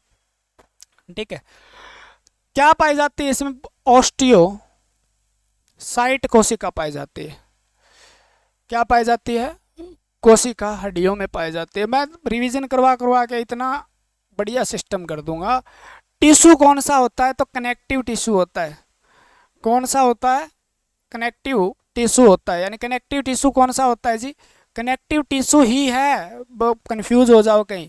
स्केलेटल टिश्यू, स्केलेटल टिश्यू किसका भाग है? कनेक्टिव टिश्यू का ही है। यानी संयोजी उत्तक पाया जाता है इसमें। क्या पाया जाता है? संयोजी उत्तक पाया जाता है इसमें। अच्छा जी, ठीक है ना।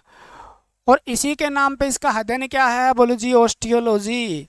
क्योंकि एक जगह कई बार याद नहीं होता तो हम हड्डियों की बात कर लेते हैं बार बार। ठीक है, बात रही ऑस्टियोसाइट कोशिका की, ये आगे दो प्रकार की होती है। ठीक है ना। हड्डियों का निर्माण जब होता है तो कितने प्रकार की कोशिका होती है? आगे दो प्रकार की कोशिका होती है। एक सेकंड रुक जाओ, मेरे को लग रहा है थोड़ा थोड़ा मामला गड़बड़ है।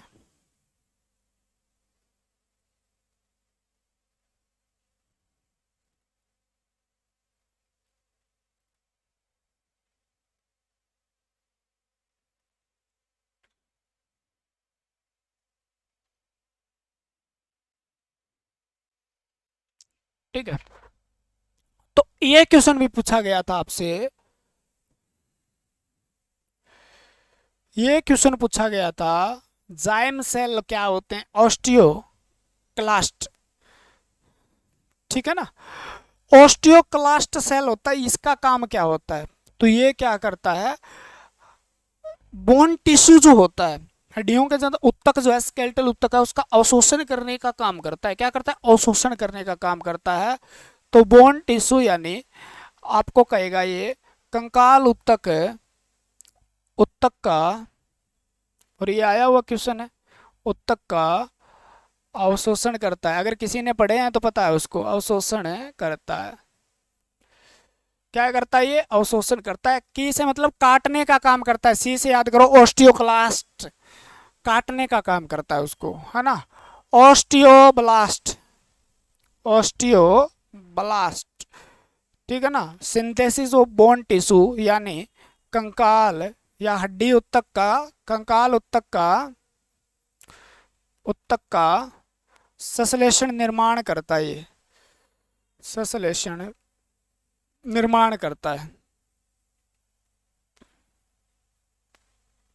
निर्माण करता है। ठीक है, तो ये क्या करता है? निर्माण करने का काम है, करता है। ठीक है, तो ऑस्टियोक्लास्ट, ऑस्टियोब्लास्ट, निर्माण, ये क्लास्ट तो अवशोषित करने का काम कर रहा है, अब्जॉर्प्शन करने का काम कर रहा है उसका, किसका? बोन टिश्यू का। लेकिन ऑस्टियोक्लास्ट ब्लास्ट कोशिका है, वो क्या करती है? ये बोन टिश्यू जो होता है उसका निर्माण करने में सहायता करती है। तो दो प्रकार की है, और ये मेन कोशिका इसके अंदर ऑस्टियोसाइट है, और ये दो उसके उपभाग हैं, osteoclast, osteoblast, osteology, osteomalacia, osteoporosis, osteologist, osteo शब्द ossein protein, osteo ossein, O O S, O S, ठीक है ना, ओ एस, ये शब्द संबंधित है हड्डियों से। ठीक है ना। अब आपको एक क्वेश्चन पूछ लिया जाए, हड्डियों के निर्माण को क्या कहा जाता है? हड्डियों के निर्माण को क्या कहा जाता है? निर्माण को क्या कहा जाता है? तो उसकी प्रोसेस को ऑस्टियोपोइसिस, ऑस्टियोजिनेसिस कहा जाता है। क्या कहा जाता है? ऑस्टियोजिनेसिस कहा जाता है। ऑस्टियो शब्द किससे संबंधित? हड्डियां। जिनेसिस का मतलब निर्माण करना, तो इसको क्या कहा जाता है? ऑस्टियोजिनेसिस, जीनेसिस। तो ये प्रोसेस, हड्डियों के निर्माण की प्रोसेस ऑस्टियोजिनेसिस कहलाती है। कोई भी जिनेसिस शब्द जहां जुड़ा हो वो मतलब होता है निर्माण की प्रक्रिया है वो। ठीक है ना। तो ऑस्टियोजिनेसिस कहा जाता है। बस हो गया जी, ये तो हो गया मजे वाली बात। अब पढ़ेंगे आप वाली बात। ये तो अब तो बिल्कुल आसान सौदा आ गया भाई। ठीक है ना। अब तो बिल्कुल आसान सौदा आ गया। ठीक,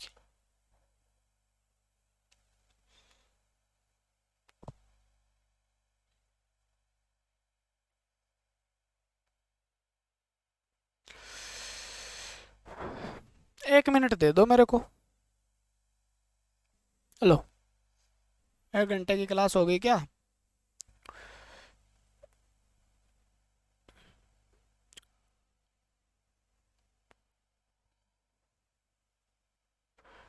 कंकाल तंत्र। ठीक है, कंकाल तंत्र कितनी हड्डियों से बना हुआ है? 3 क्वेश्चन आते हैं। यानी नवजात जस्ट बोर्न बेबी, नवजात शिशु अभी अभी जन्मा है, नवजात शिशु अभी अभी जन्मा है, अभी अभी जन्मा है, नवजात शिशु जस्ट बोर्न बेबी जो होती है उसमें 300 प्लस हड्डियां पाई जाती है। कितनी हड्डियां होती है? 300 प्लस हड्डियां होती है। बचपन में, बचपन चला गया जवानी चली गई, तो बचपन के अंदर कितनी हड्डियां होती है?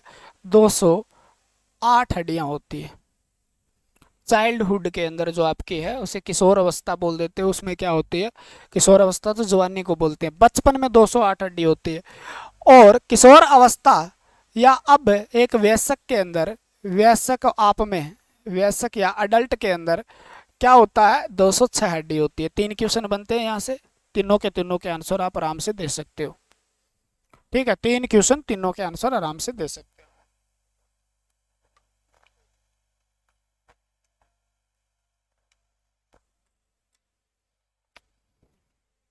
ठीक है, तीनों के क्वेश्चन के आंसर दे दोगे आप आराम से, है ना। तो हो गए कंकाल तंत्र की हड्डियों की बात। अब जब कंकाल तंत्र होता है तो उसको अलग अलग भागों में हम बांटते हैं। ठीक है ना। एक आता है एक्सो स्केलेटन सिस्टम, बाह्य कंकाल तंत्र, बाह्य कंकाल तंत्र। ठीक है, जिसको हम बोलते हैं एक्सोस्केलेटन सिस्टम, एक्सोस्केलेटल सिस्टम। एक क्लास में खत्म ही कर दें क्या? एक्सोस्केलेटल सिस्टम। ठीक है, बाह्य कंकाल तंत्र। बाह्य कंकाल तंत्र एक होता है आपका आंतरिक कंकाल तंत्र, आंतरिक, बस आप शेयर कर देना वीडियो को, बस कंकाल तंत्र एक एक वीडियो में तो एक एक चैप्टर कर ही दूंगा। यानी उसे बोलते हैं इंडोस्केलेटन सिस्टम, इंडोस्केलेटल सिस्टम। यानी कंकाल तंत्र कितने प्रकार का? 2 प्रकार का। बाह्य यानी बाहर जो पाया जाता है, अंगों की सुरक्षा करने का काम नहीं, बाहर जो पाया जाता है, शरीर से बाहर पाया जाता है, जैसे जैसे ठीक है ना, शरीर का बाहर जो पाया जाता है उसे बाह्य कंकाल तंत्र कहते हैं। जैसे, ठीक है, और इसके अंदर हमेशा याद रखना डेड सेल पाए जाते हैं, डेड सेल पाए जाते हैं, यानी मृत कोशिका पाई जाती है, इसके अंदर मृत कोशिका पाई जाती है जी। अच्छा, ठीक है ना, ये डेड प्रकार का ही होता है। देखो इसके अंदर कौन कौन से भाग आते हैं। मनुष्य की बात करें तो आपके खुर, ठीक है, हॉर्न आपके जो है, हुप्स, हॉर्न, हॉर्न यानी सींग, बोलो जी हमारे कहाँ सींग है। ठीक है, पक्षियों के पंख, ठीक है, पक्षियों के क्या है? पंख। आपके नाखून, आपके नाखून, नाखून के बाद आ गया आप चोंच, क्या होती है? चोंच। ठीक है, पंख, नाखून, त्वचा, ठीक है, बाल, शरीर के बाल, ठीक है ना, भेड़ की ऊन, भेड़ की क्या होती है? ऊन। ये सारे के सारे किसके भाग हैं? ठीक है, नाखून, बाल, त्वचा हो गई, खुर हो गए, सींग हो गए, पंख हो गए, त्वचा, ठीक है ना, फिदर जिसको बोलते हैं, पंख, पंख हो गए ना। ठीक है, तो ये होते हैं। और इनके अंदर एक कॉमन सी बात है, इसमें क्या पाई जाती है? तो आपको याद रखना है मृत कोशिका। सब में क्या पाई जाती है? मृत कोशिका। अलग अलग जगह पढ़ते हो फिर रट्टा मारते हो, सब में मृत कोशिका। केरेटीन प्रोटीन पाया जाता है इसमें। सब में क्या पाया जाता है? केरेटीन है, प्रोटीन। ठीक है, यानी वो भाग जिसको काटने से दर्द नहीं होता। नाखून आगे के काटो आप, दर्द नहीं होगा। नाखून ऊपर से भी छील लो आप, दर्द नहीं होगा। बोलो जी बहुत दर्द होता है। अरे कहाँ दर्द होता है? वो चमड़ी फटती है ना नीचे से, तब दर्द होता है। नाखून में दर्द, बाल को काटो दर्द नहीं होता। ऊपर वाली चमड़ी की बिल्कुल पतली सी परत उतारना, दर्द नहीं होता, क्योंकि इसमें डेड सेल है, सेंसिटिविटी नहीं है। ठीक है ना, नाखून को काटो दर्द नहीं होता। आपके आप ना पंख काट देना पक्षी के, ठीक है ना, बाहर से पंख काट देना जो उसका खून ना आए, वो पंख हिस्सा काट देना। मोर के पंख हो गए, तो इन पंखों के अंदर मृत कोशिका है। ठीक है ना, त्वचा के अंदर मृत कोशिका है, ऊपरी त्वचा, ठीक है ना, एपिड्रम जिसको बोलते हैं। नाखूनों में, बाल के अंदर, सींग काटते हैं आप भैंस का कटवा देते हैं, खुर कटवा देते हैं, घोड़े के खुर कटवाते हैं, सींग तो होते नहीं, ठीक है ना, तो वो कटवाते हैं। तो वो सींग वगैरह कटवाते हैं तो उनका वो जो ऊपर वाला हिस्सा जो होता है मृत होता है, अंदर से दर्द होता है, मान ली बात है, लेकिन वहाँ मृत कोशिका है। तो सारे क्वेश्चन याद रह जाएंगे, खुर, सींग, पंख, नाखून, चोंच होता, बाल, ऊन, इनके अंदर क्या होती है, मृत कोशिका, क्रिएटिन, प्रोटीन होती है। क्या भाग होते हैं, ये बाह्य कंकाल तंत्र के भाग होते हैं। मनुष्य के अंदर आपके बाल, नाखून, त्वचा जो ये बाह्य कंकाल तंत्र के भाग है, ठीक है। तो ये बाह्य कंकाल तंत्र है और इसके अंदर डेड सेल पाए जाते हैं। ये आंतरिक कंकाल तंत्र है। आंतरिक कंकाल तंत्र में यहाँ पर क्या है, शरीर के अंदर का भाग, शरीर के आंतरिक, शरीर के अंदर पाया जाता है ये, ठीक है।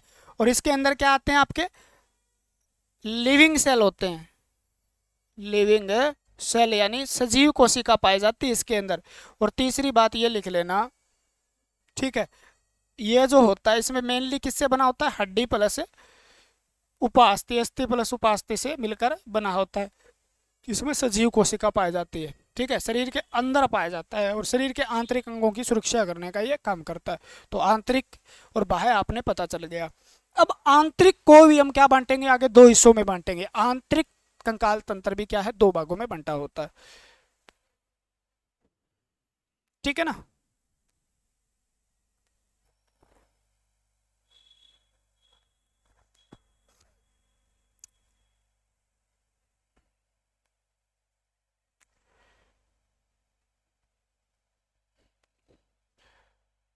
ना ना ना ना ना ना ना।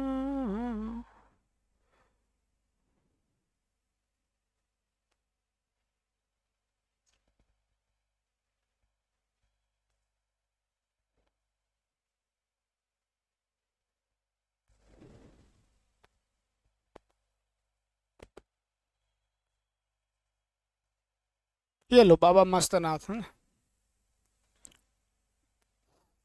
क्योंकि वहां पे सौदा आता नहीं तो इसलिए मैंने, बोर्ड खाली नहीं रहना चाहिए। कौन सा कंकाल तंत्र, आंतरिक कंकाल तंत्र, इंडोस्केलेटन सिस्टम, यानी इसके भी कितने हिस्से होते हैं, दो हिस्से होते हैं, ठीक है, जिसमें एक को बोलते हैं अक्षीय कंकाल तंत्र। क्या हो गया, अक्षीय कंकाल तंत्र, बता दूंगा, सारा बता दूंगा, रुक जाओ। यानी एक्सियल स्केलेटल सिस्टम, ना ना ना ना ना ना ना ना ना, अरे ना रे ना रे ना रे, ऐसा नहीं करना रे, ठीक है ना। और दूसरा होता है अपेंडिकुलर, अपेंडिकुलर स्केलेटल सिस्टम। दूसरा क्या होता है, अपेंडिकुलर स्केलेटल सिस्टम, ठीक है ना। यानी उपांगीय कंकाल तंत्र, उपांगीय कंकाल तंत्र, सारे चैप्टर ऐसे पढ़ा देंगे, टेंशन मत लो, ठीक है। यानी आंतरिक कंकाल तंत्र में टोटल कितनी हड्डी, बोलो सी 206 हड्डी, अरे कितनी 206, अरे कितनी 206। अब दो भागों में बटा तो हड्डियां भी 206 दो भागों में बटेगी, बोले जी अच्छा, ठीक है। अस्सी है तो आप कहोगे अस्सी है, अस्सी है, अस्सी है, अस्सी है, अस्सी है, अस्सी है, अस्सी है, अस्सी, अस्सी है, अस्सी, तो अस्सी है आप याद कर लोगे, 80 हड्डियां होती है इसमें। अक्षीय कंकाल तंत्र में 80 हड्डी होती है। और अपेंडिकुलर कंकाल तंत्र जो होता है तो 100, 206 में से घटाइयो रे, बोलो जी 126, तो 126 हड्डियां इसके अंदर होती है, ठीक है।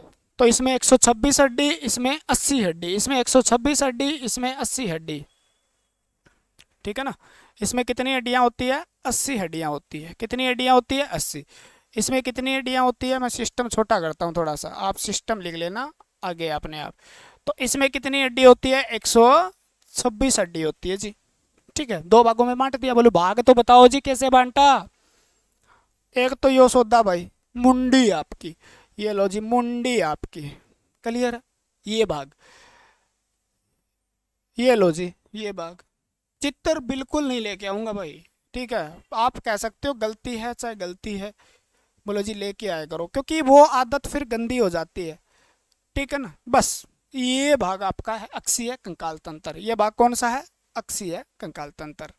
ठीक है, अब जो आपकी मुंडी है, ठीक है, ये मुंडी है, ये ये रीढ़ की हड्डी है, इससे आपका क्या जुड़ा हुआ है? एक हाथ जुड़ा हुआ है जी। ठीक है ना, एक हाथ ये जुड़ा हुआ है जी।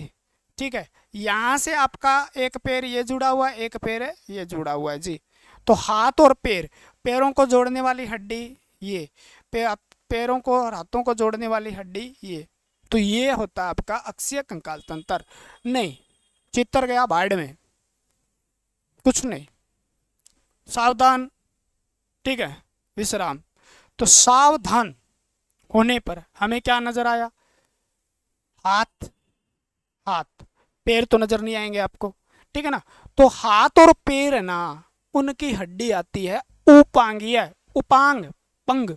ठीक है ना, याद रखना, पैर उपांग, उप अंग, यानी ये तो मेन अंग है और ये उप अंग है।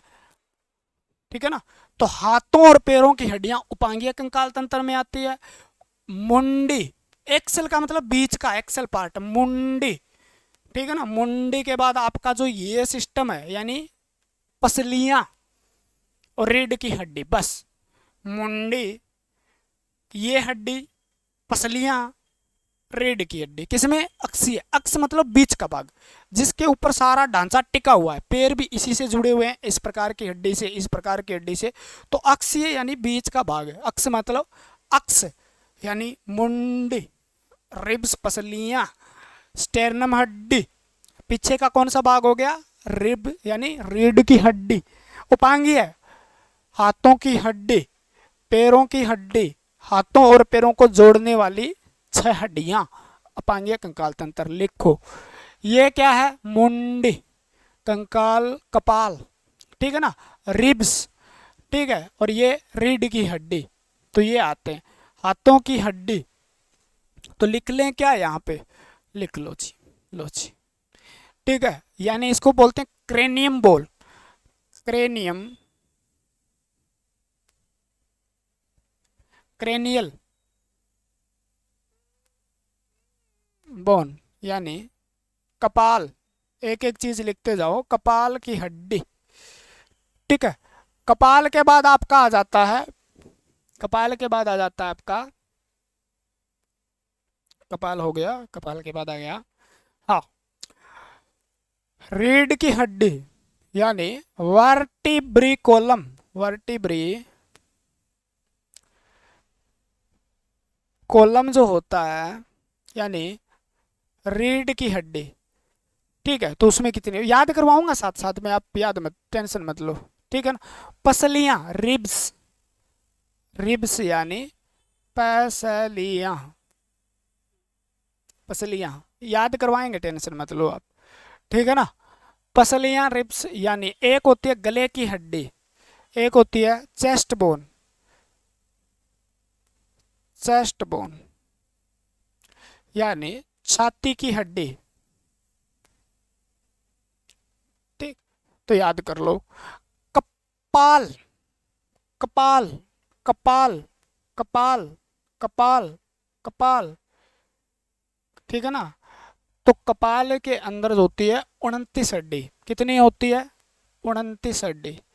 कपाल में कितनी होती है? 29 हड्डी। कपाल में कितनी होती है? कपाल नहीं, इसको बोलेंगे खोपड़ी, इसको क्या बोलेंगे? खोपड़ी बोलेंगे। कपाल ना बोलो आप, खोपड़ी बोलो, खोपड़ी, क्या बोलो इसको? खोपड़ी। तो खोपड़ी में कितनी हड्डी? 29। बोलो जी ठीक है। रीढ़ की हड्डी में 2 आ रहा है क्या? बोलो जी हाँ 2, और ये 6 नजर आ रहा है क्या? 26 याद कराऊंगा, रुक जाओ। पसलियां कितनी होती है? बोलो जी 24। ठीक है, एक हड्डी ये होती है, तो टोटल हड्डी कितनी हो गई जी? 26, 24 हो गई, 50 और 29 और 31 हो गई, 50 और 30 80, 29, 24, 26 कितनी? 50, 50 एक 51, 51, 29 कितने हो गए? 80। सामने नजर आ रही है? याद करो, देखो याद करो जी, याद करो। ऐसे तो फिर पता तो आपको कहीं भी लिखा मिल जाएगा। ये क्या है? खोपड़ी। ये क्या है? खोपड़ी। तो खोपड़ी से याद करोगे, ये देखो खोपड़ी का 2, ठीक है ना, और ये बना दो 9, तो खोपड़ी का ये 29। खोपड़ी का बन गया 29। तो खोपड़ी कितनी है? 29। खोपड़ी में कितनी हड्डी है? 29। क्रेनियल बोन कितनी है? 29। ठीक है ना। यहां से देखो रीड, रीड पढ़ा आपने, क्या पढ़ा? रीड। ठीक है ना। तो इस रीड को 2 पढ़ो और इसको क्या पढ़ लो आप? 6। इसको क्या पढ़ लो? ऐसे ही बनाते हो ना, इसको क्या पढ़ लो? 6। तो इसको क्या पढ़ लेंगे? रीड 26। तो रीड की हड्डी में कितनी है? 26। 33 वाला गलत है, 33 बचपन में होती है। पैसलियां, तो पैसलियां, ठीक है ना। पैसलियां, पसलियां याद कर लो 4। तो इसमें क्या आता है? 4 आता है, तो 24 अलग अलग याद रह जाएगी। अब जोड़े पूछ ले आपसे तो रिब्स याद कर लो। क्या है? रिब्स। तो रिब्स में 1 है, आर, आर को कैसे लिखें? 1 है और ये 2, ये आर बन गया। तो 12 जोड़े होते हैं, रिब्स याद कर लो, 12 जोड़े होते हैं, तो याद रह जाएगी। तो खोपड़ी को कैसे लिखेंगे? बोलो जी, खोपड़ी को लिखेंगे ऐसे, ठीक है ना। रीड को कैसे लिखेंगे? बोलो जी ऐसे, रीड। 2 6 आ रहा है। पसलियां मतलब 4 24, ठीक है ना। और चेस्ट बोन यानी एक ही बोन होती है, तो ये तो याद रह ही जाएगी, चेस्ट बोन हो जाएगी याद, ठीक है ना। तो ये क्या है? मैं लिख देता हूँ सी यानी क्रेनियम। ये क्या हो गई? आपकी रिब्स हो गई, ठीक है। और ये क्या होगी? आपकी वर्टिब्रिक कॉलम हो गई। और एक हड्डी यहाँ पे होती है जिसको हम चेस्ट बोन बोलते हैं। अब हाथ हो गए, यहाँ पर ये ग्रीडल्स हो गई, ये आपका फोर लिम्ब हो गया और ये आपका हिंड लिम्ब हो गया, यानी हाथ पैर हो गया। देखो बताते हैं 126 हड्डी को, 126 हड्डी को अलग अलग निकालते हैं आप, ठीक है। यानी ये बोलते हैं लिम्ब, ठीक है ना। तो अपेंडिकुलर में मतलब आते हैं लिम्ब, क्या आते हैं? लिम्ब आते हैं, यानी पाद, ठीक है। तो लिम्ब के अंदर क्या होता है? एक हाथ होता है, एक पैर, यानी अग्रपाद पश्चपाद। इसके अंदर क्या आते हैं? अग्रपाद पश्चपाद, अग्रपाद पश्चपाद, ठीक है ना। यहाँ पाद का मतलब है जैसे पंख होते हैं घोड़े के आगे वाले जो होते हैं, तो ये क्या होते हैं? धीरे धीरे विकसित हुए। तो घोड़े के आगे वाले हाथ, हाथों की तरह घोड़े के अगले वाले क्या होते हैं? अग्रपाद होते हैं। घोड़े के पिछले पैर होते हैं पश्चपाद होते हैं। तो उसी प्रकार हमारे शरीर के जो बंदर के हाथ है, उसी प्रकार हम हाथों पे चलते धीरे धीरे विकसित हो गए, मनुष्य बन गए। तो हमारे अग्रपाद हाथ और पश्चपाद पैर होते हैं, ठीक है ना। तो अग्रपाद यानी फोर लिम्ब, लिखा देता हूँ मैं, कई बार ये शब्द ऐसे ऐसे पूछ लिए जाते हैं। फोर लिम्ब, फोर लिम्ब का मतलब अग्रपाद, हिंड लिम्ब पश्चपाद, ठीक है ना। और इनका मतलब आप पढ़ते हो हाथ, हैंड, और इसका मतलब आप पढ़ते हो पैर यानी लेग, ठीक है। तो दोनों हाथों में और दोनों पैरों में 60-60 हड्डी होती है। दोनों हाथ में कितनी हड्डी है? 60। दोनों पैर में कितनी है? 60। दोनों पैर में 60 और दोनों हाथों में 60। एक हाथ में 30 हड्डी होती है। एक हाथ में कितनी हड्डी होती है? 30। दोनों पैरों हाथों में 60 और 60 120 होगी। यानी हाथ में भी 60 है, 30 30, पैर में भी 60 है, एक पैर में 30, दूसरे में 30, ठीक है। दूसरा आता है ग्रिडल्स, मेखलाएं, ठीक है ना, मेखलाएं, ठीक है। तो मेखलाएं होती हैं। मेखलाएं कितनी होती है? मेख, मेख ठोक के जोड़ देते हैं ना, तो ये क्या करती है? अक्षीय कंकाल तंत्र से मेखलाएं आपके हाथों और पैरों से जोड़ने का काम करती है। अब ये हाथ जुड़ा हुआ है ना, हाथ में 30 हड्डी है, लेकिन ये हड्डी यहाँ से भी है, एक यहाँ से भी है। तो ये हाथ, इस हाथ को जो किससे जोड़ेगी? अक्षीय कंकाल तंत्र से जोड़ेगी, उसको मेखला कहते हैं। यानी मेख ठोक देता है अक्षीय कंकाल तंत्र में, है ना। कील 6 हड्डी होती है, जिसमें से क्या होती है? एक होती है, उसको क्या बोलते हैं? Pectoral girdles, pectoral ग्रिडल। पेक्टोरियल ग्रिडल का मतलब होता है अंश मेखला। क्या हो जाता है? इसका मतलब होता है अंश मेखला, अंश मेखला।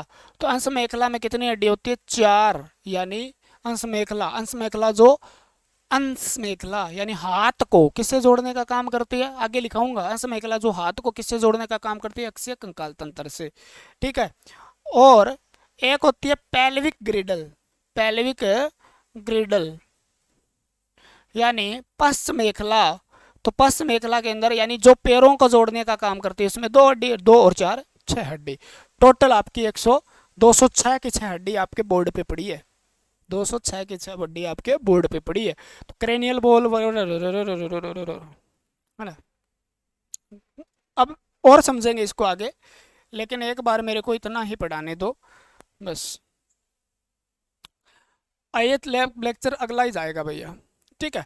अब खोपड़ी के अंदर भी कुछ अलग अलग हड्डियां आती है, जैसे चेहरे की हड्डियां, फेशियल बोन, यही लिख देता हूं मैं, फेशियल बोन यानी चेहरे की हड्डियां, चेहरा 14, चेहरे की हड्डियां, चेहरा, चेहरे की हड्डियां, चेहरा 14, चेहरा 14, चेहरा कितनी हड्डियां रखता है 14, चेहरा 14 हड्डियां रखता है, ठीक है ना। चेहरे में आती है आपकी कान की हड्डियां, ईयर ऑसिकल,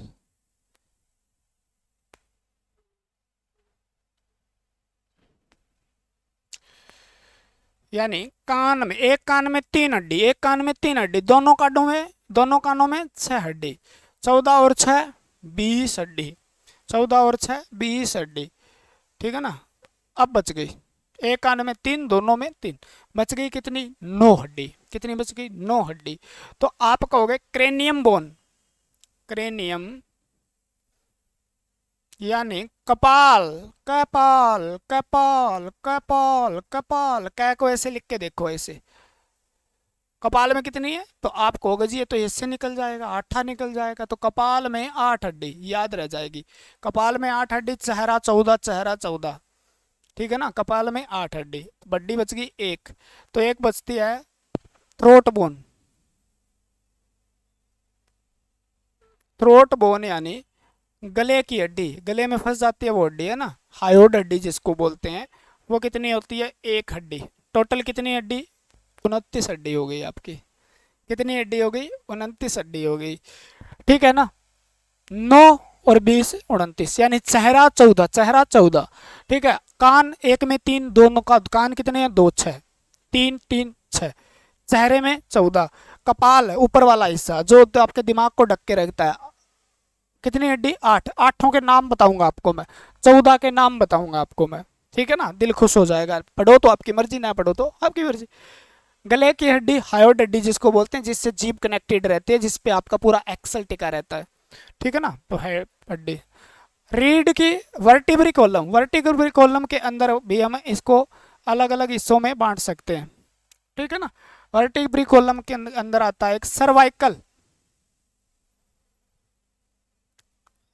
सर्वाइकल बोन, यानी ये जो गला होता है ना, गला गर्दन की, गर्दन में कितनी हड्डी होती है इसमें 7, ठीक है ना, सर्वाइकल।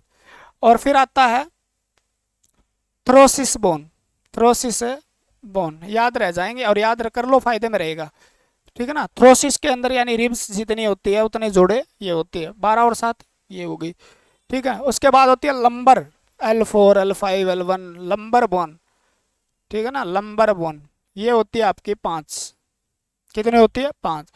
उसके बाद आती है sacral bone, sacral bone, sacral bone होती है 1, लेकिन बचपन में ये कितनी होती थी 5, ठीक है। एक आती है आपकी कॉक्सियल बोन, कॉक्सियल बोन पूंछ की हड्डी, टेल बोन जिसको बोलते हैं, ये भी कितनी 1, पहले क्या होती थी 4 होती थी, ठीक है ना। तो गिन लो अब, 12 और 7 है, 12 और 7 है 19, 19 और 7 है 19 और 7 है 26, यानी अब 26 है, बचपन में कितनी थी 36 थी, ठीक है ना 36 थी। Chest bone, true bone, true ribs, false rib, floating आगे पढ़ेंगे, ठीक है ना, हाथ के अंदर सारी पढ़ेंगे, तो ये याद कर लेना। आज के लिए इतना ही है, कल आगे हम पढ़ेंगे अच्छे तरीके से इसको, ठीक है। चलो इतनी जगह बची है, इसमें हम पेंटिंग वेंटिंग कर लेते हैं, मेरे हिसाब से इतना है। वीडियो को लाइक करें, कमेंट करें, शेयर करें अगर पसंद आ रहा है सिस्टम तो। साइंस गुरु बलवंत, क्योंकि शुरुआत में जो 7 होता है वही याद रखा जाता है, फिर आप कमेंट करोगे बाद में तो आपको हो जाएगी दिक्कत, फिर कहोगे सर आप मुझे जानते हो, ठीक है ना। क्योंकि पहले पढ़ाता था, कई कई ऐसे होते थे कमेंट करते हैं, एक भी चीज़ का रिप्लाई नहीं, एक बार शेयर नहीं, फिर बनाते हैं ग्रुप, और ग्रुप बना के कहते हैं सर ग्रुप में शेयर कर दो। तो ऐसा संभव है क्या? है?